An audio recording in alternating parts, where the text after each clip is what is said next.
आप सभी लोगों का स्वागत है और आज हम यहाँ पर सभी लोग बातचीत करने के लिए इकट्ठे हुए हैं कि वर्तमान में जो इस समय देश में चल रहा है, कि जो मास मीडिया इस समय चल रहा है कि लोग सरकार के बारे में बात कर रहे हैं और आज़ादी से लेके अभी तक का जो रहा है, तो आम जनता के मन में क्या है, उस चीज़ को लेके यहाँ पे कुछ लोगों से हम बातचीत करेंगे और सभी लोग अपनी-अपनी राय बताएँगे कि उनकी क्या राय है।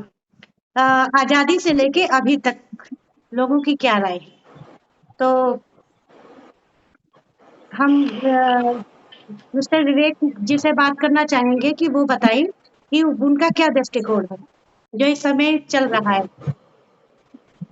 देखिए, आज़ादी हमें मिले हुए 75 वर्ष से ऊपर चल रहे हैं और 1947 में जो एक भारत विकसित राष्ट्र का सपना देखा है मोदी जी ने कि 2047 तक इसको हमें भारत की तीसरी अर्थव्यवस्था में ले जाना है और उसके लिए वो प्रगतिशील है, यानी अभी 20 साल आगे तक का वो सोच रहे हैं और उस दिशा में काम भी कर रहे हैं। और हमारी जो है प्रतिष्ठा पिछले 10 सालों में अंतर्राष्ट्रीय स्तर पे बहुत बढ़ी है। जो लोग पहले पूछते नहीं थे, वीजा पासपोर्ट की बात हुआ करती थी, आज जो है सम्मान से देखा जाता है। चाहे वो सेना का हो, वहां पे हमारी पहुंच हुई है, जो रात नए-नए हथियार आए हैं, हर तरह में जो है विकास कर रहे हैं। और यदि हम बात में आए कि यदि हम हिंदुत्व को बिलोंग कर रहे हैं, तो हमारे उस चीज में भी एक हुई है कि आज हम कहीं पे भी कुछ खुल करके, यदि उत्तर प्रदेश की बात करें तो वहां पे कहीं पे गुंडा राज नहीं है, हर चीज तरफ सब खुशहाल चल रहा है। लेकिन फिर भी किसी चीज में बने रहने के लिए हमारे ये प्रयास होना चाहिए कि हम अपने कर्मों से, हम अपने जो कर्तव्य से विचलित ना हो। बिल्कुल सही बात जैसे जो जी जी जब ये सरकार आई थी तो इन्होंने कहा था प्रत्येक सांसद जो एक गांव को गोद ले जी। उनका तात्पर्य सिर्फ ये था कि एक गांव का मतलब एक गांव से नहीं था, ये था कि अपने पूरे क्षेत्र का विकास करे। एक उदाहरण के रूप में उन्होंने बताया था कि एक गांव को वो इस तरह से ले कि पूरा विकास करे, अपने पूरे क्षेत्र का विकास करे। इस बार जो परिणाम प्राप्त हुए हैं वो जो है ऐसी आशा नहीं थी। यदि उत्तर प्रदेश की बात करें तो सत्ताधारी दल को सीटें बहुत कम प्राप्त हुई हैं, जबकि ऐसा कुछ भी नहीं था। अयोध्या में भव्य राम मंदिर का निर्माण हुआ 500 वर्षों के बाद, कठिन तपस्या के बाद। जी, तो कुछ कमियां रही हैं। बीच में ये चीज बोलना चाहेंगे, इस समय जनता में जो रोष है कि अयोध्या को लेके अगर सत्ताधारी जो हमारी सरकार रही है उसका सहयोग तो काफी रहा है कि अगर ये कोर्ट का फैसला पक्ष में नहीं आता तो राम मंदिर कैसे बनता। और रही बात उन लोगों की जो लोग आज कह रहे हैं कि इस चीज को लेके कि जो वर्तमान हमारी सरकार बन रही है उसके बारे में बोल रहे हैं कि राम उनके नहीं है। तो यही लोग पहले विरोध कर रहे थे कि राम मंदिर नहीं बनना चाहिए, वहां पे हॉस्पिटल बन जाना चाहिए या कोई मतलब विद्यालय बन जाना चाहिए, महाविद्यालय बन जाना चाहिए। तो इस तरीके के जो लोग तर्क दे रहे थे, हमारा उन लोगों से ये कहना है कि हम एक सनातन धर्म के लोग हैं, हिंदू धर्म को मानने वाले लोग हैं और इस तरीके की बातें शोभा नहीं देती हैं, क्योंकि जो सरकार हमारे देश को एक हिंदू राष्ट्र की तरह हमारे सनातन धर्म को आगे ले जाने की कोशिश कर रही है, तो ये समझना चाहिए हम सभी जातियों को मिलके। हिंदू का मतलब सिर्फ ब्राह्मण नहीं है, हिंदू का मतलब हम सारी जातियां मिलके ही हिंदू को पूरा करते हैं। हमारे जो राजा राम है वो क्षत्रिय थे और जो रामायण है वो भी किसी ब्राह्मण ने नहीं लिखी थी। तो इस चीज की एकता को अगर हम नहीं समझेंगे, इस समय जो हमने देखा है मास मीडिया में लोग जो विभाजित हो गए हैं, तो ये कहाँ तक सोच जाती है मुझे समझ में नहीं आता है। 10 साल में सरकार ने क्या नहीं किया। और रही बात जो पहले की सरकारें थी, तो इस तरीके से हमारा मानना है, तो बिल्कुल सही बात आपने कही कि जो राम मंदिर बना। तो प्लीज कंटिन्यू। तो इसमें हम यही कहना चाहते हैं कि इसमें जो कारण रहे जो हमारी समझ में आते हैं, और ये सबका एक मत ये हो सकता है, कुछ गलतियां रही। एक तो प्रत्याशियों के चयन में गलतियां रही, यदि कहीं पे विकास नहीं हुआ पिछले 10 सालों में, वहां पे उदासीनता रही, तो उसका एक मंथन होना चाहिए था और वहां पे टिकट वितरण को लेकर के कोई पद्धति बनानी चाहिए थी। ये तो हुई नंबर एक बात। नंबर दूसरी बात ये हुई ये जो आम जनता है ये क्या चाहती है, इसके दर्द को भी समझना चाहिए। देश का विकास हुआ, अंतर्राष्ट्रीय स्तर पे हमारी पहुंच मजबूत हुई, हमारा सीना जो है गर्व से चौड़ा है कि, और हम चाहते हैं कि ऐसे ही विकास करता रहे। एक बहुत अच्छी बात कही गई है जिस बात को बहुत कम लोग समझते हैं कि धर्म हर चीज से बड़ा होता है। कैसे? लोग रोटी कपड़ा मकान और के बारे में सोचते हैं, लेकिन इस चीज को बहुत लोग कम समझ पाते हैं कि ये धर्म बचा रहेगा तभी रोटी कपड़ा मकान बचा रहेगा। जी जी। ये धर्म नहीं बचा रहेगा तो रोटी न आप न रोटी बचा पाएंगे, न कपड़ा बचा पाएंगे, और न मकान जला दिए ना आप मकान बचा पाएंगे। लेकिन इस बात को लोग आज नहीं समझ पा रहे हैं, इस चीज को समझना चाहिए।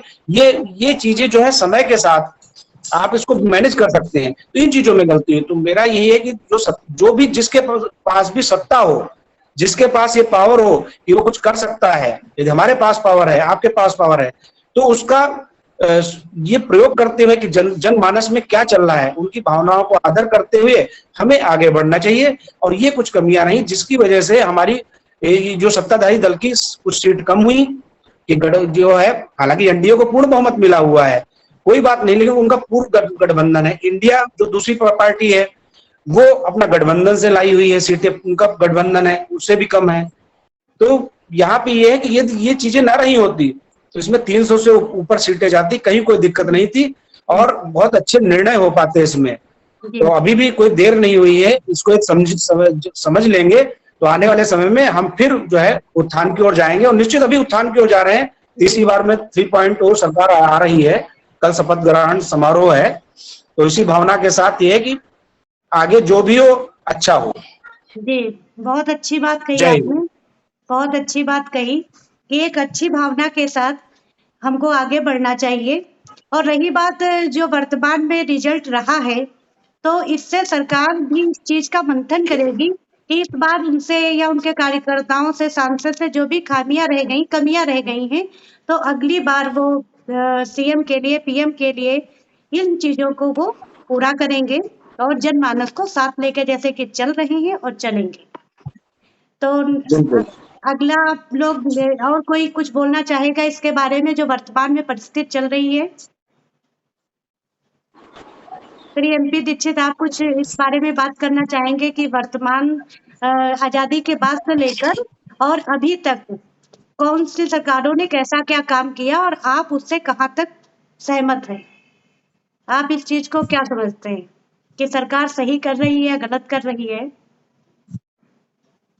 बहुत बहुत धन्यवाद पूजा जी। पहले तो सबसे पहले मैं बधाई देना चाहता हूँ कि एक बहुत अच्छा आपने इवेंट रखा है जिसमें सब अलग अलग प्रांतों से लोग इसमें जुड़े हुए हैं और अपनी बात को रख रहे हैं। अभी हमारे इस डिबेट में विवेक जी ने भाजपा के पक्ष में ढेर सारी बातें रखी और कुछ बातें ऐसी भी रखी जिन पे चिंतन उनका है। मेरा मानना यह है कि भारतीय जनता पार्टी इस 2014 से मोदी जी के नेतृत्व में सरकार चल रही है और 2014 के बाद ढेर सारे क्रांतिकारी परिवर्तन देश में देखे गए हैं। इससे पहले वो ये नहीं लगता था कि हो पाएंगे, चाहे कश्मीर की धारा 370 रही हो, चाहे वो 3 तलाक जैसे विषय रहे हों जो कानून बना दिया गया, और सबसे बड़ा जो मुद्दा अभी चर्चा में चल रहा है कि भगवान श्री राम का मंदिर 500 वर्षों के बाद बना है। ऐसे ढेर सारे जो विकास के कार्य हो रहे हैं, चाहे वो काशी का कॉरिडोर हो, चाहे उज्जैन का हो, और ढेर सारे जो धार्मिक स्थल है जहां पर कॉरिडोर के निर्माण लगातार हो चुके हैं या चल रहे हैं। विकास के क्षेत्र में अगर हम देखें तो ढेर सारे एयरपोर्ट, इंटरनेशनल एयरपोर्ट बन गए हैं। हाईवे के सड़कों के क्षेत्र में ढेर सारे हाईवे बन रहे हैं या बन गए हैं। यानी कि इंफ्रास्ट्रक्चर भारत का बहुत मजबूत हो गया है। एक समय था कि जब लोगों को आवागमन की ढेर सारी सुविधाएं होती थी। एक समय ऐसा था कि जब पहले सामान्य बल्ब के बाद एक बल्ब आया था जिसकी कीमत एलईडी बल्ब 300-400 रुपए का होता था। मोदी जी के आने के बाद आज जगह जगह एलईडी बल्ब लग गए। हमने देखा कि जिस तरह से स्ट्रीट लाइट, पहले उसमें हैलोजन जैसी लाइट जलती थी, पीली लाइट होती थी, एलईडी लाइट आई। जो बड़े शहर होते थे वहां पे भी बिजली नहीं रहती थी और गांव में तो बहुत दूर की कौड़ी थी। अगर कभी शाम को किसी गांव, जी बताएं। सर बिल्कुल सही बात कह रहे हैं, हम भी गांव से जुड़े हुए हैं और ये बहुत अच्छी बात आपने बोली है कि जो वर्तमान सरकार जब से रही है तो गांव में बिजली देखने को मिलती है शहर की तरह। तो ये बात बहुत अच्छी आपने बोली। तो यही मेरा मानना है कि देश के जो भारतीय जनता पार्टी के नेतृत्व में एनडीए की जो सरकार लगातार 2014 से चल रही है, पूर्ण बहुमत से सरकार चल रही है, और पूर्ण बहुमत में आने के बाद सरकार ने कड़े कदम उठाए हैं, बड़े निर्णय किए हैं और देश की प्रगति बढ़ी है। पहले वैश्विक स्तर पर भारत को लोग तवज्जो नहीं देते थे, आज भारत की बात को सुना जाता है। एक समय भी आया कि रसिया यूक्रेन का युद्ध हो रहा था और यूक्रेन में चूंकि मेडिकल की पढ़ाई करने के लिए हजारों छात्र वहां पर गए थे, अचानक से युद्ध शुरू होता है और पता नहीं किस बिल्डिंग पे बम गिर रहे हैं। ऐसे माहौल में भारत के जो हमारे मेडिकल के छात्र थे उनको भारत लाना था। अब प्रश्न ये उठता कि लड़ाई छिड़ गई थी, अब ऐसे में भारत कैसे लाया जाए? यहाँ से अगर प्लेन भी भेजा गया था, उससे भी बच्चों को कैसे लाया जाए? अब मोदी जी की पावर को आप देखिए, भारत के प्रधानमंत्री को पावर देखिए। भारत के प्रधानमंत्री ने सबसे पहले रसिया के राष्ट्रपति पुतिन को फोन किया और कहा ये समस्या है। बोले क्या करें? बोले आपको युद्ध रोकना पड़ेगा। उन्होंने फिर यूक्रेन के राष्ट्रपति को फोन किया, बोले क्या करें साहब? बोले युद्ध को रोकना पड़ेगा 4 घंटे 5 घंटों के लिए, और उसके हम उतने समय में अपने बच्चों को वहां से निकालेंगे। अब आप सोचो, भारत के प्रधानमंत्री की ताकत को आप देखिए, दो देश लड़ाई कर रहे हैं और दो देश लड़ाई करते हुए अपना युद्ध रोक देते हैं, और ये होता है कि अब बच्चे निकल जाएं। फिर प्रश्न आता है कि आर्मी को ये था कि कैसे निकलेंगे, हम कैसे जान पाएंगे कि भारत के बच्चे हैं, किसी और ने देश के बच्चे तो नहीं है। तो उन्होंने कहा कि ऐसा है, भारत का तिरंगा वो ले लें, अपनी गाड़ी में आगे लगा दे, तो हम समझ जाएंगे कि ये बच्चे भारत के हैं, और वो गाड़ी को हम बाईपास कर देंगे, जाने देंगे, उस पर कोई हमला नहीं करेंगे या रोकेंगे नहीं। तो जितने भारत के छात्र थे वो अपनी बस में जब निकले तो उन्होंने भारत के तिरंगे को आगे गाड़ी में लगाया और सारे के सारे वाहन निकलने शुरू हो गए। यहाँ तक कि भारत के बच्चों के साथ में श्रीलंका के बच्चे, बांग्लादेश के बच्चे, अन्य देशों के बच्चे उसमें निकलना शुरू हुए, लेकिन सबने तिरंगा लगा लिया। प्रश्न आ गया सबसे ज्यादा कठिन पाकिस्तान के बच्चों के सामने, क्योंकि जान तो उनकी भी जोखिम में थी। अब प्रश्न ये था कि वो भारत का तिरंगा कैसे उठाएं, लेकिन जान से बड़ी कोई चीज नहीं होती है। यहाँ तक कि ये देखने को मिला कि पाकिस्तान के बच्चों ने भी भारत का तिरंगा उठा लिया और वो बड़े सकुशल अपने देश वापस चले आए। ये इतनी बड़ी उपलब्धि आज तक किसी देश को अगर मिली हो तो देखा जाए तो नहीं मिली है, बिल्कुल नहीं। यानी कि इतने बड़े स्तर पर भारत की ताकत बढ़ गई और हमारे देश को बड़े सम्मान के साथ सुना जाता है। भारत के प्रधानमंत्री जी ने कहा कि एक योग दिवस होना चाहिए, अंतर्राष्ट्रीय योग दिवस होना चाहिए। 21 जून की डेट डिसाइड की गई। अब 21 जून डेट क्यों डिसाइड की गई? क्योंकि वो सबसे बड़ा दिन माना जाता है, सबसे लंबा दिन होता है 21 जून। भारत के प्रधानमंत्री ने संयुक्त राष्ट्र में ये विषय को रखा और 196 लगभग देश हैं और उसमें लगभग 160-65 देशों ने खुले मन से समर्थन किया भारत का, और उसका नाम रखा गया अंतर्राष्ट्रीय योगा दिवस, जो आज भी 21 जून को हम लोग बड़े गर्व से मनाते हैं। इसका श्रेय अगर जाता है तो भारत को जाता है, क्योंकि योग जो है भारत की पुरातन सनातन चिर बहुत समय से चली आ रही है, उसको पहचान मोदी जी ने दिया है। मोदी जी ने अगर देखा जाए तो लाल फीताशाही को बंद कर दिया। पहले हर छोटा सा मंत्री, यहाँ तक कि ब्लॉक प्रमुख होता था, वो एक लाल बत्ती लगा करके और सड़क पे रौब जमाता था। हमने तो उत्तर प्रदेश में मायावती का भी शासन देखा है कि जब वो निकलती थी ट्रैफिक आधा घंटे पहले बंद होता था और सड़क क्या कोई गली में भी दिखाई नहीं देना चाहता था। मोदी जी ने इस लाल फीताशाही को बंद किया और ये कहा कि कोई भी लाल बत्ती नहीं लगा सकता, चाहे वो डीएम हो चाहे वो एसपी हो। ये परिवर्तन उन्होंने किया है। मोदी जी के अनगिनत कार्य हैं, अगर हम उनकी चर्चा करें तो मुझे लगता है बहुत संभव है। हमारे ढेर सारे प्रतिभागी इसमें हैं, वो अपनी बात को रखना चाहेंगे, मैं अगले राउंड में अपनी बात को रखूंगा। लेकिन मैं ये कहूंगा कि मोदी जी के नेतृत्व में भारत ने बहुत बड़ी तरक्की की है और वैश्विक स्तर पर, अंतर्राष्ट्रीय स्तर पर भारत का सम्मान बढ़ा है। और जैसे कभी कल्पना की गई थी कि भारत विश्व गुरु बनेगा, लगभग उस अवस्था में भारत पहुंच चुका है, चाहे वो आर्थिक रूप से हो, चाहे वो जिस तरह से इकोनॉमी के रूप में भारत ने तरक्की कर ली है, और चाहे वो इंफ्रास्ट्रक्चर में हो, चाहे वो हम अपना यहाँ पे made in India, made for India ऐसे करके हमने जो इवेंट स्टार्ट कर दिए उसमें भारत ने तरक्की कर ली है। तो भारत ने बहुत तरक्की की है और ये खुशी की बात है कि ढेर सारे झंझावतों के बाद मोदी जी के नेतृत्व में तीसरी बार फिर से भारतीय जनता पार्टी और एनडीए की सरकार बन गई है। देश मजबूत हाथों में है। बहुत लोगों ने प्रयास किया इस चुनाव में कि मोदी जी को कमजोर कर दें, क्योंकि हमारे एक विद्यार्थी हैं, वो आमतौर पे न्यूज से उनका कोई वास्ता नहीं रहता था, मैंने उन अपने विद्यार्थी को कहा कि थोड़ा सा न्यूज के बारे में जानकारी रखा करो। तो हमारे विद्यार्थी ने बहुत अच्छी बात हमसे कही जो मुझे बहुत मन को छू गई। जी। हमारे विद्यार्थी ने कहा कि कहीं से पढ़ा होगा या स्टडी की होगी न्यूज के बारे में, तो उन्होंने कहा कि भारत में मोदी जी को हटाने के लिए, यानी भाजपा की सरकार हो चाहे मोदी जी की सरकार हो, हटाने के लिए विश्व के लोग परेशान हैं, हटाना चाहते हैं। ब्रिटेन हो चाहे वो कनाडा हो और यहाँ तक कि अमेरिका भी नहीं चाहता कि मोदी जी भारत के प्रधानमंत्री बने। हमने पूछा ऐसा क्यों? तो उन्होंने बड़े सरल मन से बात कही हमारे विद्यार्थी ने कि पहले अमेरिका सब कुछ बनाता था, हमारे जितने रक्षा उपकरण थे वो अमेरिका बनाता था और हम बाजार थे, हम खरीदते थे। लेकिन आज भारत ने स्वयं उसका निर्माण प्रारंभ कर दिया है। अभी लखनऊ में ब्रह्मोस मिसाइल का कारखाना लग गया है। तो जिस व्यापारी की दुकान बंद होने की नौबत आ गई है मोदी जी की वजह से, वो कभी नहीं चाहेगा कि मोदी जी भारत में प्रधानमंत्री रहें, क्योंकि दुकान उनको अपनी चलानी है। इसलिए वो फंडिंग भी कर रहे हैं कि भारत में अस्थिर सरकार रहे। मैं अगले राउंड में अपनी बात को रखूंगा, लेकिन मेरा ये भी मानना है कुछ गलतियां भी हुई। विवेक जी ने जो बातें कही हैं वो भी ठीक बात है कि मोदी जी तो बहुत परिश्रम कर रहे हैं, उत्तर प्रदेश के मुख्यमंत्री योगी जी बहुत परिश्रम कर रहे हैं, लेकिन जो ढेर सारे सांसद हैं जिनको टिकट मिल गया, उन्होंने समझ लिया ये कि अब तो हम टिकट मिल गया है, हम जीत जाएंगे, क्योंकि कमल जीत रहा है। और उन्होंने कुछ भी जनता के लिए नहीं किया, जनता से अपना संपर्क नहीं स्थापित किया, और जिसकी वजह से जनता नाराज हुई और ढेर सारी सीट्स पर हमें मैं तो समझता हूं कि भारतीय जनता पार्टी को हार का सामना करना पड़ा। जी, बहुत अच्छी बात कही आपने योगी जी के बारे में कि आज हमारा जो देश है वो विश्व गुरु बन रहा है। और मोदी जी के बारे में हम यही कहना चाहेंगे कि एक संत जिसका कोई परिवार नहीं है, तो वो देश के लिए अच्छा ही कर रहा है और हम सबको प्रत्यक्ष ये सब दिखाई दे रहा है जो वो देश में कर रहे हैं। तो अगली बात सर आप रखिए, प्रशांत सर रखेंगे यहाँ पे कि उनका क्या दृष्टिकोण है। बहुत बहुत धन्यवाद। मैं उत्तर प्रदेश की राजधानी लखनऊ से हूँ और मुझे लग रहा है इस समय पूरा हिंदुस्तान, पूरा है भारत देख रहा है लखनऊ उत्तर प्रदेश की तरफ कि आखिर क्यों वहां से इस चुनाव में भाजपा की सीटें कम हो गई। तो जैसा कि सबने अभी हमारे जितने भी और कैंडिडेट्स थे उन्होंने अपनी बात रखी और बताया कि कैसे देश ने तरक्की की।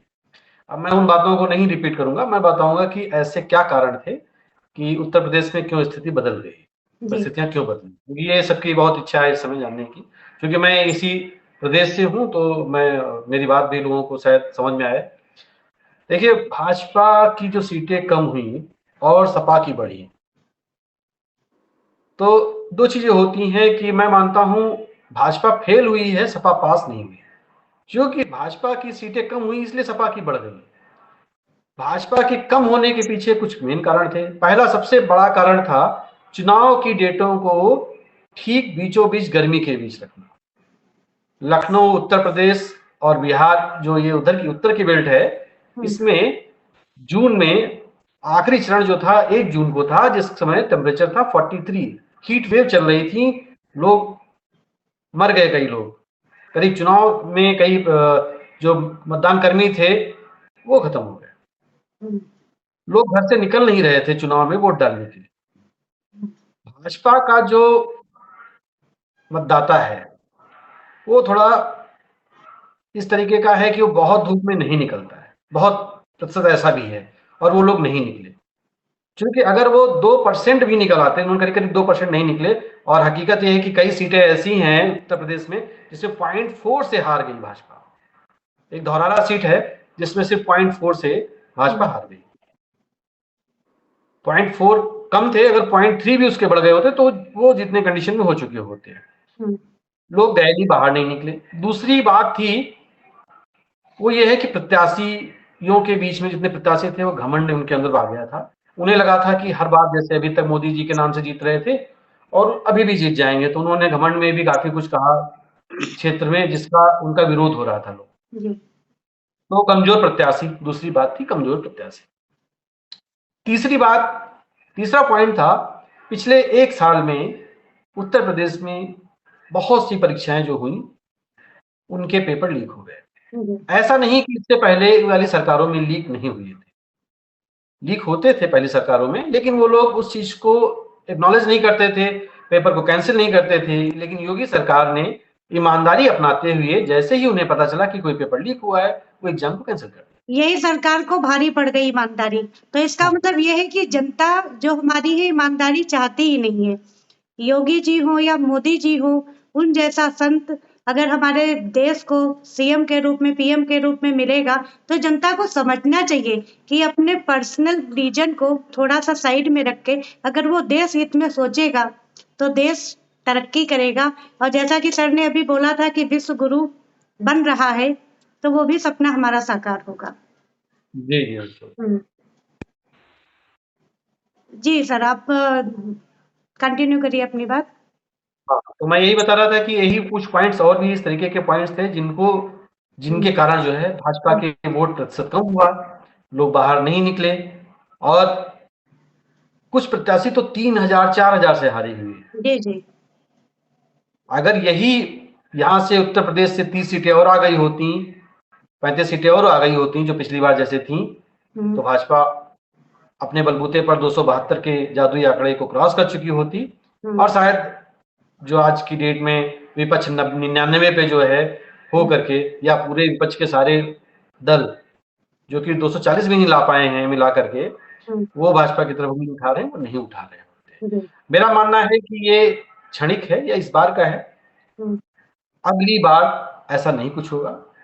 अगले चाहे विधानसभा के चुनाव हो, चाहे लोकसभा के चुनाव हो, भाजपा फिर बहुमत के साथ, उसी बहुमत के साथ वापस आएगी, क्योंकि जो देश का काम कर रहा है उसके साथ सारे खड़े होंगे, इसमें कोई दो राय नहीं। इसी के साथ मैं कहूँगा मेरी तरफ से धन्यवाद, और आप लोग अपनी बात रखें। सर ने बहुत अच्छी बात बताई, उत्तर प्रदेश से हैं और उन्होंने वहाँ की कवियों के बारे में बताया। तो हमारा भी ये मानना है कि शायद उत्तर प्रदेश में जो वहाँ के कार्यकर्ता रहे, सांसद रहे, तो उन्होंने शायद उतना प्रचार नहीं किया।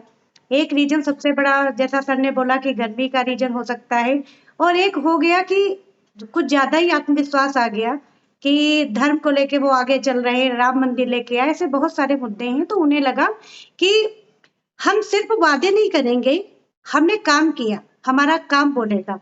लेकिन सरकार शायद ये भूल गई कि काफी प्रतिशत जनता का ऐसा है जिसको आपका काम नहीं दिखता है। आप उसके पास चुनाव के दौरान जाएंगे, उससे भविष्य के वादे करेंगे। तो शायद बहुत सारी जनता वो ये नहीं देखती है कि आपने काम क्या किया, वो सिर्फ वादा चाहती है। जो आजादी के बाद से लेके वादे होते रहे, वादे पूरे नहीं हुए, और फिर चुनाव हुए तो फिर वादे हुए। तो जो जनता का जो रेशियो रहता है कि जनता को जा जाके समझाओ, बहुत सारी जनता जो इन सब चीजों से बहुत अछूती है, मास मीडिया से दूर है, उनको कार्यकर्ता ही जाके घर घर समझा सकते हैं कि सरकार क्या वर्तमान में कर रही है, उसकी योजनाएं क्या हैं और आप क्या लाभ उठा रहे हो। लोग लाभ उठा भी रहे। जैसे कि हम गांव से जुड़े हुए हैं, तो हमें एक खबर सुनने को मिली कि जनमानस में एक खबर है कि तुम किसी को भी वोट दोगे, वोट तो बीजेपी को ही जाएगा। ऐसा उनके जो मन मस्तिष्क में भर दिया गया है लोगों के द्वारा। तो वही है कि ये बड़ी शर्म करने वाली बात है, शर्म कि लोगों के दिमाग में ये चीज चली गई है कि तुम किसी को भी वोट दोगे और वो बीजेपी को ही जाएगा, कमल के फूल को ही जाएगा। तो यहाँ पे कार्यकर्ता जो इस बार नहीं कर पाए उत्तर प्रदेश में, तो आशा करते हैं कि आगे आने वाले इलेक्शन में कार्यकर्ता वहाँ पे इस चीज का ध्यान रखेंगे। और यहाँ पे एक चीज मैं इस डिबेट में और ऐड करना चाहूंगी कि जैसे कि अभी जो इलेक्शन आएंगे, योगी जी की सरकार अभी चल रही है, तो हम उनसे ये कहना चाहेंगे कि जो साड़ की समस्या अभी है उत्तर प्रदेश में, तो हमारे माननीय मुख्यमंत्री जी उसके लिए बहुत सारी योजनाएं लेके आए हैं और वो कार्य कर रहे हैं। ऐसा नहीं है कि योगी जी नहीं कर रहे, लेकिन वो ऊपर से नीचे आते आते आते आते उतना अच्छे तरीके से कार्य नहीं कर पा रही है। कहीं ना कहीं वो धांधलियां हो जा रही हैं। तो सरकार इस चीज का संज्ञान ले, इस चीज को समझे। और सर आपने जो उत्तर प्रदेश के बारे में बताया, धन्यवाद उसके लिए, बहुत अच्छा लगा। तो अगला हम आज के युवा जो हमारे विद्यार्थी हैं, मिस्टर अभिराज से जानना चाहेंगे कि उनकी क्या सोच है सरकार के बारे में, या पहले जो सरकारें रही उन्होंने क्या अच्छा काम किया और वो किससे खुश है। कि पहले छोटे हैं अभी, तो उन्होंने सुना होगा कि, तो अपना मत आप रखिए कि आपका दृष्टिकोण क्या है। पहले तो आप सबका धन्यवाद और आपको नमस्कार आप लोगों को। मैं ये बताना चाहूंगा कि पहले और अभी के टाइम पे पहले जैसे रात को क्या सीन रहता था कि जैसे महिलाएं निकलती थी तो लोग काफी डरते थे, महिलाओं के साथ निकलने में डरते थे, अकेले जाना तो दूर की बात थी। और कभी पता चलता था कि रात को कोई आ रहा है, रिश्तेदार हमारे आ रहे हैं, उनको किसी ने पड़क किडनैप कर लिया है या किसी ने उनके साथ दुर्घटना हो गई है। ये 2017 से पहले की बात है, यूपी की जनता रहती है, उसको उन सबसे ज्यादा फर्क नहीं पड़ता है कि जैसे हम लोग के जितना विदेश तरक्की उस अच्छी बात, सम्मान की काफी पॉइंट रहे हैं। जनरल में ठाकुर और पंडित लोग हो गए। पंडित लोग क्या करते थे कि अपना सरनेम नहीं छुपा लेते थे। कुमार शुक्ला है, कुमार त्रिपाठी, कुमार मिश्रा है, तो कुमार तक रखते थे, उसके आगे नहीं रखते थे, क्योंकि उनको डर लगता था कि इनका नाम पता चल जाएगा तो सामने से कोई इन पर प्रहार ना कर दे। बहुत तो सही आज बात की है। डेट में आज की डेट में जो हिंदू है हम्म, वो अपना नाम खुल के बोलता है, हम्म, वो कहीं डरता नहीं है। और दूसरी चीज, अब मैं आज की करंट सिचुएशन ये बताना चाहूंगा कि देश में चल रही है, लोग कहते हैं कि मोदी जी जो हमारे प्रधानमंत्री हैं ये डिक्टेटरशिप लाए हैं। अब ये कोई यूट्यूबर होगा जो जर्मनी में रहता है, इंडिया की सिटीजनशिप नहीं है उसके पास, इंडिया की सिटीजनशिप छोड़ के वो जर्मनी चला गया है, वोट देने का उसको अधिकार नहीं है, वो वहां से बैठ के बोलता है कि भारत में डिक्टेटरशिप चल रही है।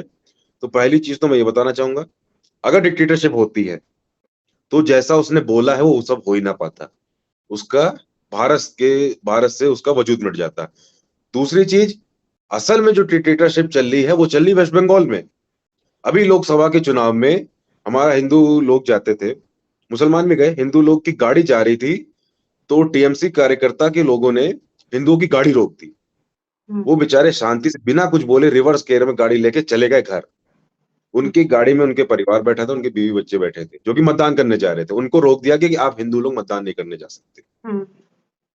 आज की डेट में भाजपा ने इलेक्ट्रल बॉन्ड लॉन्च किया। इलेक्ट्रोल बॉन्ड ये लॉन्च किया था कि जो हमारे 140 करोड़ देशवासी हैं वो जान पाए कि जो उनका पैसा है वो कहाँ खर्च होता है। और इलेक्ट्रोल बॉन्ड से जब सरकार लोकसभा के चुनाव आते, राज्यसभा के चुनाव आते पार्लियामेंट के, तो उससे लोगों को पता चले कि उनका पैसा है जो कितना कौन सी पार्टी को जा रहा है।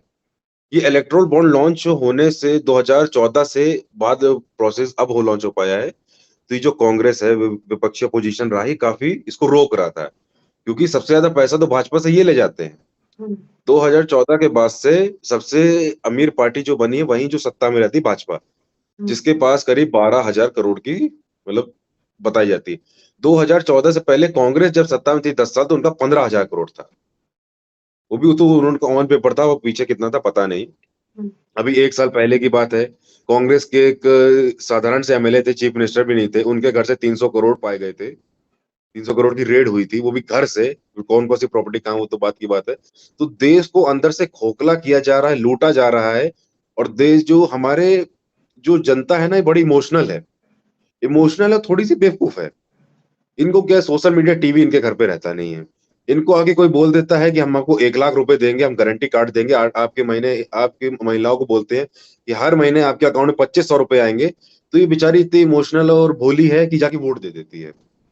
अब अभी की बात है कि वोट दे के आई, फिर उसके बाद ये जाती है गारंटी कार्ड लेके कि हमको पैसा लाओ, तो इनको कुछ नहीं हो रहा है। इनके पास कुछ है नहीं बोलने को, अपोजिशन के पास।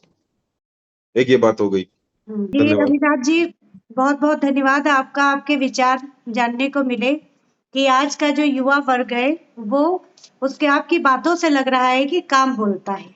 अब आप सर से जानना चाहेंगे कि उनके क्या दृष्टिकोण है और वो क्या सोचते हैं सरकार के बारे में, वो अपना मत रखें यहाँ पे। धन्यवाद, सभी को नमस्कार। मैं शुरुआत करूंगा, पहले अभी जो एनडीए को 292 सीट मिली है और बीजेपी को 232। लोगों का कहना इस पर यह है कि ये मोदी जी की नैतिक हार है, बीजेपी की हार हो गई, एनडीए की हार हो गई है, एंड ऑल दैट। एक चीज समझनी चाहिए 1984 के बाद से जब से ये गठबंधन का दौर शुरू हुआ, इतनी सीट कोई भी पार्टी अपने आप नहीं लेके आ पाई है। तो 232 सीटें अपने आप में लाना भी बहुत बड़ी चीज है। कहने को हम कह सकते हैं कि मोदी से उम्मीदें बहुत थी और सब कुछ था, पर वो उम्मीद मोदी से क्यों थी? मोदी जी तो कैंडिडेट है, वो भी एक पीएम है, 10 साल से पीएम रहे।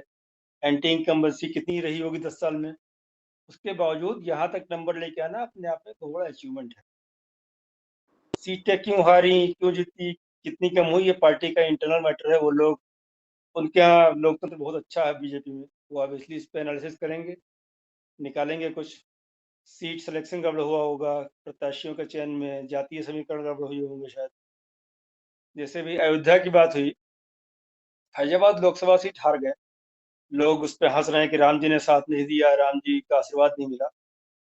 लेकिन उसमें अगर विधानसभा वाइज देखेंगे तो अयोध्या से जीते हैं, जो और बाकी 4-5 लोकसभा विधानसभाएं हैं वहां से हार गए, क्योंकि वहां पे जातीय समीकरण शायद उनके पक्ष में नहीं बैठे होंगे, या प्रत्याशी का चयन गड़बड़ हुआ होगा, जो भी कुछ है।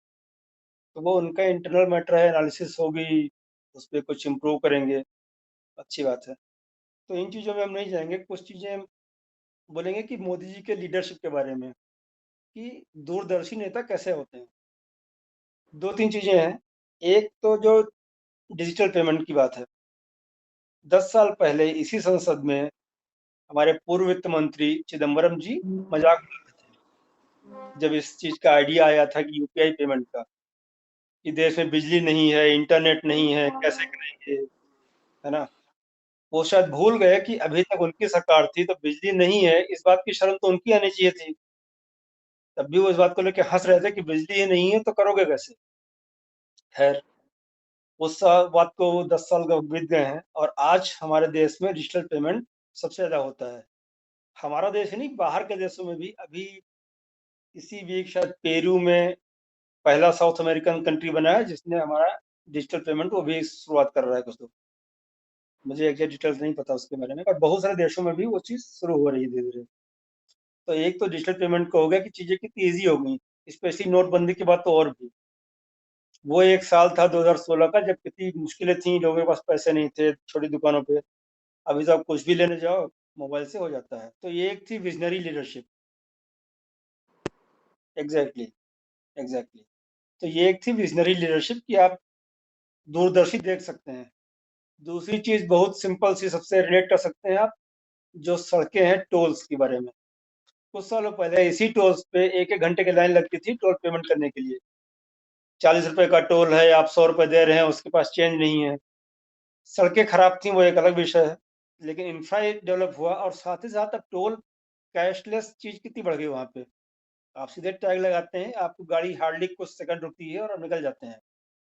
कितना समय बचा, और उस समय को आप कन्वर्ट करिए, जो गाड़ियां स्टार्ट रहती हैं, डीजल पेट्रोल जो बर्न होता है, आप जरा एक गाड़ी का स्टार्ट देखिए, एक गाड़ी 10 मिनट रुकती है एक टोल पे, आप 4 टोल क्रॉस किए, आपकी गाड़ी लगभग 40 मिनट ऐसे ही स्टार्ट खड़ी रही। आप कैलकुलेट कर देखिए कितना डीजल या पेट्रोल बर्न हुआ होगा, और उसको मल्टीप्लाई करिए कितनी गाड़ियां जाती हैं। तो सेविंग्स हुई, ये थी दूरदर्शी सोच। तो इस तरह के जब लीडर्स आते हैं तो दूरगामी परिणाम होते हैं। अभी हमारे देश में लोगों को बहुत रोना है कि महंगाई बढ़ गई है। परसेंटेज में चीजें अगर जोड़ेंगे, 2004 और 14 के परिप्रेक्ष्य में, कि 4 में जब अटल जी छोड़ के गए थे कांग्रेस को देख के, और 14 में कांग्रेस छोड़ के गई बीजेपी को देख के, तो अगर परसेंटेज का कन्वर्जन देखेंगे कि जब जो रेट अटल जी ने छोड़ा था और जब रेट कांग्रेस ने छोड़ा, उसके बीच में कितना इंक्रीज हुआ। जब कांग्रेस ने सरकार छोड़ी तो पेट्रोल था 74 रुपए के आसपास, और अभी है 100 रुपए के आसपास।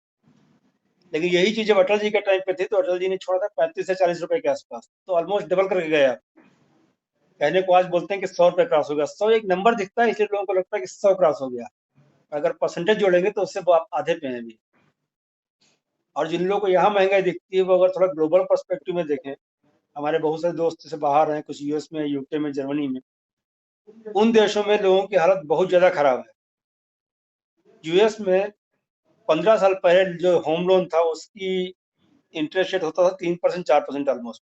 उतने पे आराम से होम लोन मिलता था लोगों को, शादी की किराए पे था, मैक्सिमम लोग अपना लोन लेके चलते थे। इसीलिए 2008 की जो मेल्ट डाउन हुआ मार्केट में वो हुआ था, ठीक है, लेमन ब्रदर्स का, जहाँ पे लोग ईएमआई नहीं चुका पाए थे। आज की तारीख में वहां पर होम लोन मिलना मुश्किल हो रहा है, क्योंकि वहां पे ईएमआई इंटरेस्ट रेट चल रहा है 8%, 10%, 12%। हम्म, और हमारे यहाँ पे अभी भी 8% पे आराम से कोई भी बैंक के आपके घर पे आके लोन देके जाएंगे। हम्म, ठीक है?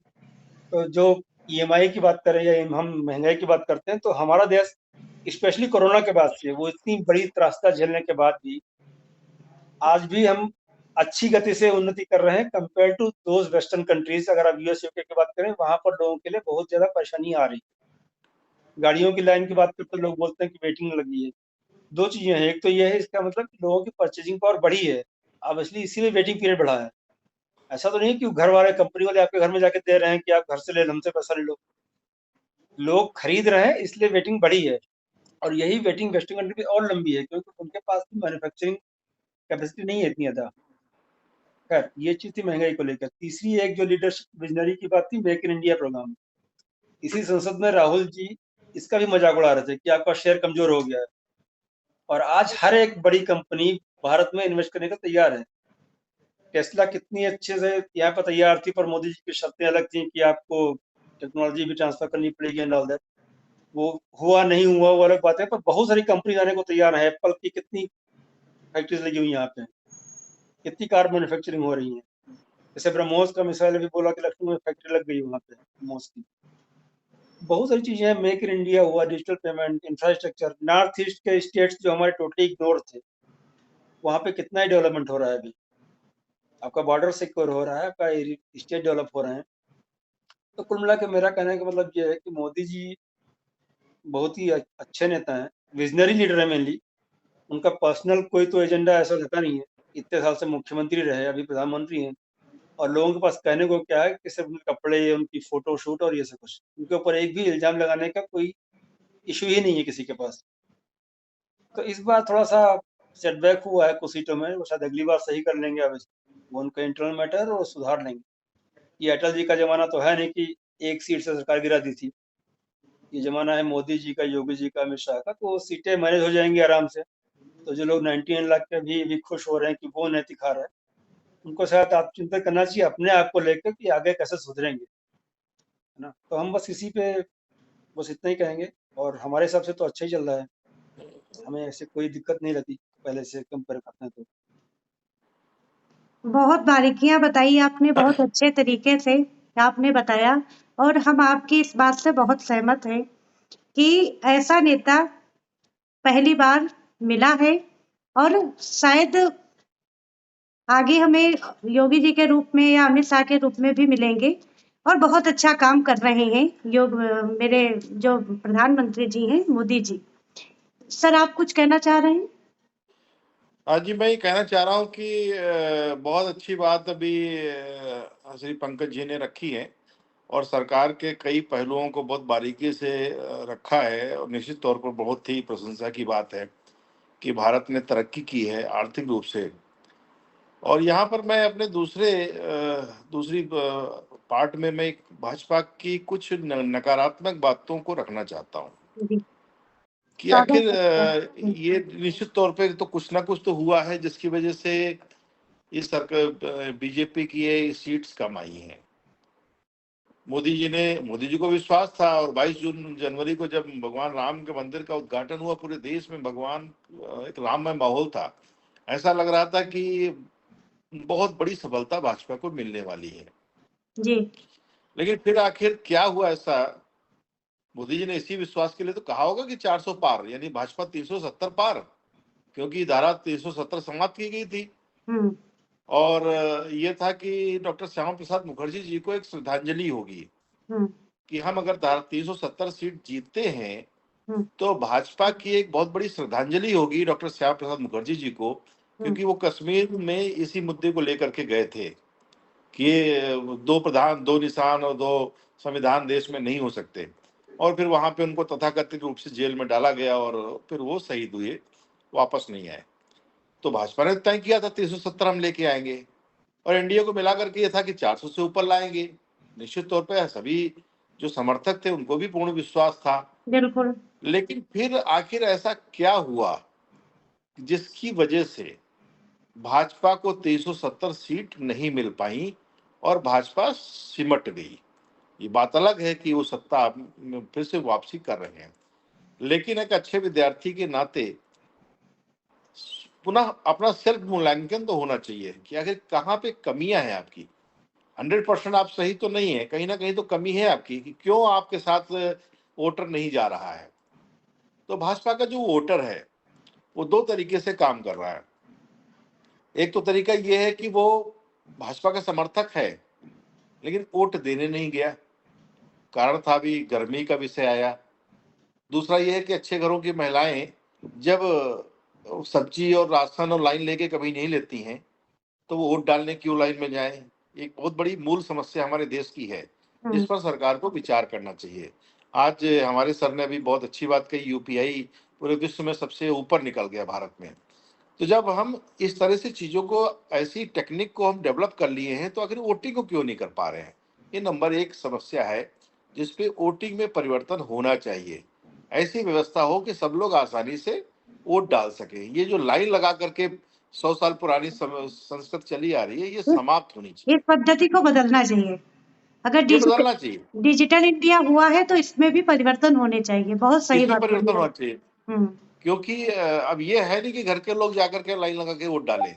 हम्म दूसरी बात ये है कि जब पूरे देश, अभी कोरोना काल की बात सर ने कही, कोरोना काल से भारत निपटा और बहुत मजबूती से निपटा। वैश्विक स्तर पर भारत की एक सम्मान बढ़ा, पहचान बढ़ी। लेकिन कोरोना काल में जब इन्होंने फ्री राशन शुरू किया, एक बहुत बड़ी समय की मांग थी, गरीबों को फ्री राशन चाहिए था, क्योंकि नौकरियां चली गई, फैक्ट्री बंद हो गई और फ्री राशन स्टार्ट हुआ।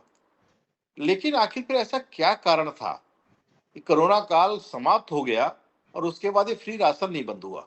हम्म यहां तक कि सुप्रीम कोर्ट ने भी इस बात को कहा था और स्वयं मोदी जी ने इस बात को कहा था कि फ्री की रेवड़ियां, हम्म ये संस्कृत से हमें दूर होना पड़ेगा। ये जी। फ्री की रेवड़ियां नहीं बटनी चाहिए। गरीब को मकान दे रहे हैं तो समझ में आता है, गरीब को फ्री बिजली कनेक्शन निःशुल्क दे रहे हैं ये भी समझ में आता है, जो महिलाएं चूल्हे पे खाना बनाती थी उनको फ्री गैस सिलेंडर दिया, समझ में आता है। बहुत से हमारे उत्तर प्रदेश में योगी जी ने रक्षाबंधन, भैया दूज पे महिलाएं अपने भाई को राखी बांधने जाते हैं या भैया दूज के लिए टीका लगाने जाती हैं, उनको बस की यात्रा फ्री कर दी, ये भी समझ में आता है। लेकिन फ्री राशन लगातार दिया जा रहा है, ये बात नहीं समझ में आती है। ये सर जैसे कि बहुत बड़ी समस्या है। एज ए जनता आपका ये मानना है कि फ्री राशन नहीं देना चाहिए, लेकिन जो सरकार है उसके लिए तो बहुत बड़ा एक संकट है सामने कि अगर वो ना दे तो जनता नाराज, क्योंकि जनता को मुफ्त का खाने का आदत हो गई, खाने की आदत हो गई है। तो अब सरकार इसमें अपनी बात में पूरी कर लूं तो हम्म इसमें हुआ क्या कि जो गरीबी रेखा का विषय आता है उसमें बड़ी संख्या में अल्पसंख्यक वर्ग के लोग आते हैं, जी उनकी यूनिट भी ज्यादा है, उनके घर में 10-10, 8-8 यूनिट है। हम्म एक यूनिट पे राशन को जोड़ा जाए तो लगभग 1 क्विंटल वो गेहूं लाद करके अपने घर ले जाते हैं, उतना खा नहीं पाते, बेचते हैं। तो ये दुरुपयोग हो रहा है, इस योजना का सही लाभ जनता को नहीं मिल रहा है। आपको चाहिए कि इस योजना का पैसा किसी अन्य मद में लगाएं। नंबर एक, और अंतिम बात मैं कहूंगा, जो सरकार का काम ठीक नहीं हो रहा, जो जनता भी समझ रही है कि सरकार का दायित्व बनता है कि सबको, सबका साथ सबका विकास, सबको बराबर लेकर के चले। लेकिन उत्तर प्रदेश में अभी जो खबर मुझे मिली है कुछ महीनों पहले कि जो आयुष्मान कार्ड है, आयुष्मान कार्ड बनाने के लिए मिनिमम 6 यूनिट परिवार में होना अनिवार्य कर दिया। यानी कि एक परिवार में 6 सदस्य अगर कम है तो आप आयुष्मान कार्ड का रजिस्ट्रेशन नहीं कर सकते। अब आप सोचो कि परिवार में 6 सदस्य किसके होते हैं? ज्यादातर तो हिंदुओं के नहीं है, मुस्लिम के होते हैं, क्योंकि उनके 4 बच्चे हैं, 5 बच्चे, 6 बच्चे हैं। हिंदुओं का दुर्भाग्य है कि उनके 2 बच्चे होना मुश्किल है। तो इसका नुकसान अगर हुआ है तो ये नुकसान मैं समझता हूं कि जनता के हित में नहीं है। ये कौन सी योजना लेकर के आया, कि वो चाहते क्या थे। और ये बात अब तो उनको समझ में आ गई होगी कि वोट किसका मिल रहा है और किसका नहीं मिल रहा है। सरकार को पुनः चिंतन करना चाहिए, यही मेरा विषय था। शायद ये भी बहुत बड़ा फैक्टर रहा हो जो इनका उत्तर प्रदेश में एक भारी हार का सामना करना पड़ा, जैसा कि आपने बताया आयुष्मान कार्ड के बारे में। तो यहाँ पे हम सभी लोगों ने मिलके जो वर्तमान और जो अतीत में सरकारें रहीं, उनके कार्य क्या रहे, उनको लेके हम लोगों ने यहाँ पे चर्चा की। और इन सारी चर्चाओं का एक निचोड़ निकल के ये आता है कि जो हमारी वर्तमान सरकार है, इसने बहुत अच्छा कार्य किया है। और ये सिर्फ कहने की बात नहीं है, इसके सारे प्रूफ हैं। पहले जो सरकार रही, कांग्रेस ने जो काम किए, जो बीजेपी ने काम किए, मोदी जी ने जो काम किए, वो दिख रहे हैं। हाँ, कहीं ना कहीं कुछ ना कुछ खामियां रह जाती हैं नीचे स्तर पे आते आते, तो उन चीजों को ये सुधारेंगे और लोगों को साथ लेके चलेंगे। जैसे कि जो कमियां रह गई हैं, तो अगली बार इन चीजों को, जैसा कि सर ने बताया कि ये उनका पर्सनल मैटर है, वो अपनी कमियों को सुधारेंगे। और खैर, तो इस और कोई अगर अपना कोई मत रखना चाहता है, ठीक है, नहीं तो फिर इस बातचीत को, डिबेट को यहीं पे पूर्ण विराम देते हैं। और कल हमारे माननीय श्री नरेंद्र मोदी जी का तीसरी बार वो प्रधानमंत्री बनने जा रहे हैं, तो हम सब लोगों की तरफ से उनको ढेर सारी बधाइयाँ। और ऐसा संत और ऐसा दिव्य पुरुष उतनी ही ऊर्जा, उतनी ही शक्ति से वो कार्य करते रहेंगे, क्योंकि उनका एक ही मत है, सबका साथ सबका विकास। बहुत बहुत धन्यवाद आप लोगों ने इसमें भाग आलोक जी लिया। आ गए, इनका तो विषय ले लीजिए, आलोक जी का। हाँ सर, आलोक सर, आप अपनी बात 2 मिनट में पूर्ण करिए। आप क्या कहना चाहते हैं? यहाँ पे हम लोग बात कर रहे हैं आजादी से लेकर के अभी तक जो सरकारें आई, तो आप किस सरकार से खुश हैं? जो वर्तमान सरकार, उसके कार्यों से खुश हैं, या जो पहले की सरकारें रही हैं, आप उनके कार्य से खुश हैं? और खुश हैं तो किन वजहों से? म्यूट है, म्यूट है। म्यूट है, आपका म्यूट है। देखिए, विषय ऐसा है, आपने ऐसा विषय छेड़ा जिसमें बहुत लंबा भाषण हो सकता है, तो परंतु मैं 2 लाइन में ही बात को खत्म करूंगा क्योंकि जी। डिनर का टाइम हो चुका है।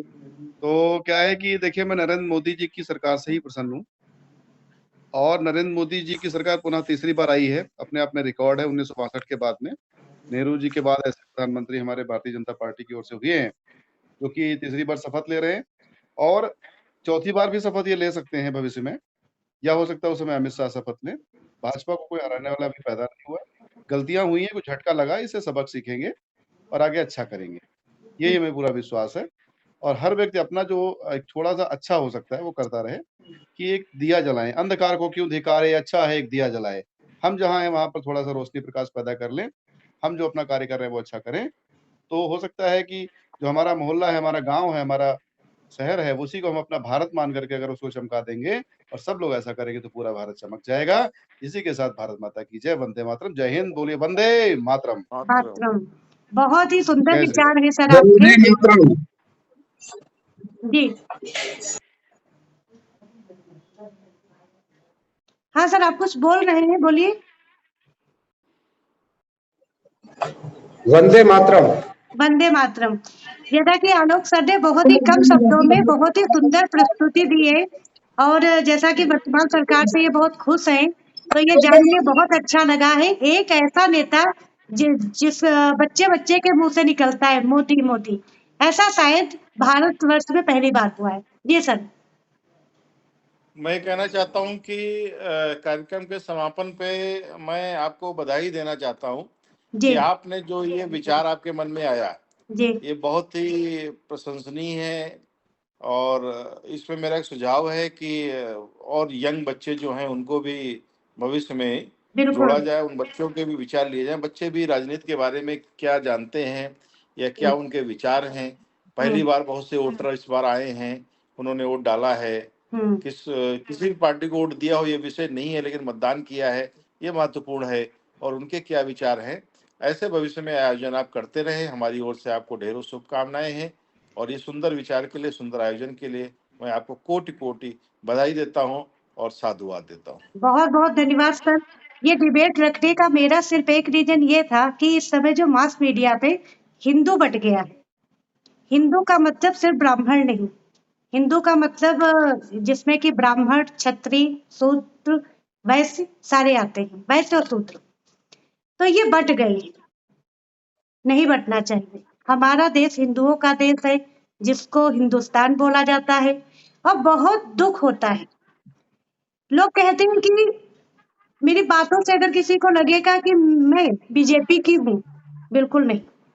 मैं बीजेपी की नहीं हूँ, मैं कांग्रेस की भी हो सकती हूँ, मैं सपा की भी हो सकती हूँ, लेकिन उनके काम तो होना चाहिए ऐसा, उनका काम बोलना चाहिए। और मोदी जी का काम बोलता है, इसमें कोई दो राय नहीं है। हमारे माननीय राहुल जी ने क्या बोला, अखिलेश जी ने क्या बोला कि संविधान को बचाने आए हैं। आप किस संविधान की बात कर रहे हैं? उस संविधान की जिसने कश्मीर के मुद्दे को हल किया, जिसने 3 तलाक के मुद्दे को हल किया, जिसने उरी और पुलवामा में जो अटैक हुआ। पहले की सरकारों में क्या होता था कि अफसर के पास पावर ही नहीं होती थी, वो मन मसोस के रह जाते थे, उनके सैनिक मारे जाते थे। उस माँ से पूछिए जाके जिस माँ ने अपना बेटा खोया है। मैं कहना चाहूंगी उन नेताओं से जो संविधान को बचाने की बात कहते हैं कि मोदी जी से देश को आजाद हो जाना चाहिए, आजाद करा देना चाहिए, वो संविधान बचाना चाहते हैं। वो जनता, वो हिंदू कहाँ गई? जब एक सिपाही मरता है, उसका परिवार, बीवी अपने पति को खोती है, माँ बेटे को, बहन भाई को। तो यहाँ पे कुल मिला के देश में लोगों को भ्रष्टाचार, घूसखोरी, मुफ्त का खाना, ये सब चाहिए और देश चाहिए जापान जैसा। मोदी जी आए तो उन्होंने कहा कि ऐसा नहीं चलेगा, काम तो करना पड़ेगा। अगर आप सैलरी ले रहे हैं तो आपको जाके काम करना पड़ेगा, फोटो खींच के डालना पड़ेगा। लोगों को उससे प्रॉब्लम है। ऐसा नहीं कि सबको प्रॉब्लम है, अगर सबको प्रॉब्लम होती कि ऐसा नहीं कि हिंदू जागा नहीं है, हिंदू जागा है, लेकिन हम यहाँ पे कहना चाहेंगे कि कुछ मूर्ख हिंदू हैं जो नहीं जागे हैं। कोई बात नहीं, उनको समय है, अभी भी वो जग जाए, नहीं तो वो समय दूर नहीं। मुगलों ने हमारे ऊपर कैसे शासन किया था, वो समय दूर नहीं। और याद कर लें जो हमारे स्वामी रामदेव हैं, उनके ऊपर कांग्रेस के टाइम पे अटैक हुआ था, घेरा बना के उनको सुरक्षित पहुंचाया गया था। ऐसे ही एक संत है जिनका नाम मुझे याद नहीं है, आई थिंक पुणे या मुंबई में, उन संत को मारा गया था, तब कोई कुछ बोलने नहीं आया था। तो हम कह रहे हैं कि कहाँ हो? और मोदी जी के राज्य में ऐसा तो नहीं है कि जो हमारे मुस्लिम वर्ग के भाई बहन है वो यहाँ पे उनको असुरक्षा है। जो समानता, जैसा कि मिस्टर अभिराज जी ने बताया कि पहले घंटे को रोक लिया जाता था, कितनी गलत बात है। इस समय ऐसा तो नहीं होता है। तो सबको इस चीज का ध्यान रखना चाहिए कि मोदी जी बहुत अच्छा कर रहे हैं, इस चीज को समझे। और आशीर्वाद मोदी जी को मिला है। राम जी का अगर आशीर्वाद, भोलेनाथ जी का अगर आशीर्वाद नहीं मिला होता तो वो संत, वो नेता जिसका देश तो देश विदेश भी चाहते हैं कि ये नेता ना बने। मोदी जी पे तो हमें लगता है कि हर समय संकट रहता होगा, आतंकवादी उनके पीछे पड़े रहते होंगे कि कब इनको गोली मार के हत्या कर दी जाए। अगर इन सब से निकल के मोदी जी आए हैं तो इसका मतलब राम जी का आशीर्वाद है, भोलेनाथ जी का आशीर्वाद है। जैसे कि राम मंदिर बना है तो मथुरा का भी समस्या हल होगी। और उन हिंदू भाइयों को बहुत बहुत धन्यवाद जो मतलब कि इस चीज को देख रहे हैं। और रही बात, मैं फिर से रिपीट करना चाहूंगी, मेरी बातचीत से हो सकता है किसी को लग रहा है कि मैं बीजेपी को सपोर्टर हूँ, बिल्कुल नहीं हूँ। अगर आपके काम अच्छे रहे होते तो हम आपके सपोर्टर होते। कल को अगर आपके काम अच्छे होंगे, क्योंकि हमें देश रहना चाहिए, जैसा कि अटल जी ने बोला है, नेता आते रहेंगे जाते रहेंगे लेकिन देश रहना चाहिए, देश सरोपर होना चाहिए। और थोड़ी बहुत ऊपर नीचे की जो चीजें रह जाती हैं, खामियां रह जाती हैं, तो इसी को शायद प्रजातंत्र कहा गया है। इसीलिए शायद 5 साल पे इलेक्शन आते हैं और सरकार उस चीज को सुधारेगी। तो बहुत बहुत धन्यवाद, आप सभी लोग इस डिबेट में शामिल हुए। और इसका बस मेन मुद्दा यही था कि लोग इस चीज को समझें और जागे और एकता के साथ रहें, क्योंकि हमारा देश हिंदुस्तान का देश है, हिंदू मुस्लिम सिख ईसाई का देश है। प्लीज इसको समझें। और रही बात, हम एक चीज और कहना चाहेंगे कि हमारा गांव, मैं गांव से जुड़ी हुई हूँ, हम देखते थे होली पे मुसलमान भाई होली मिलने आते थे। और ईद, जब ताजिया, हमारे गांव में ताजिया का मेला होता था तो हम लोग मेला देखने जाते थे। मोदी जी जैसा कि सबको लेकर चल रहे हैं, तो एक बार सभी लोगों को बहुत बहुत धन्यवाद। और ऐसे ही हम किसी नए विषय को लेके आएंगे और हम लोग पुनः मिलेंगे। बहुत बहुत धन्यवाद।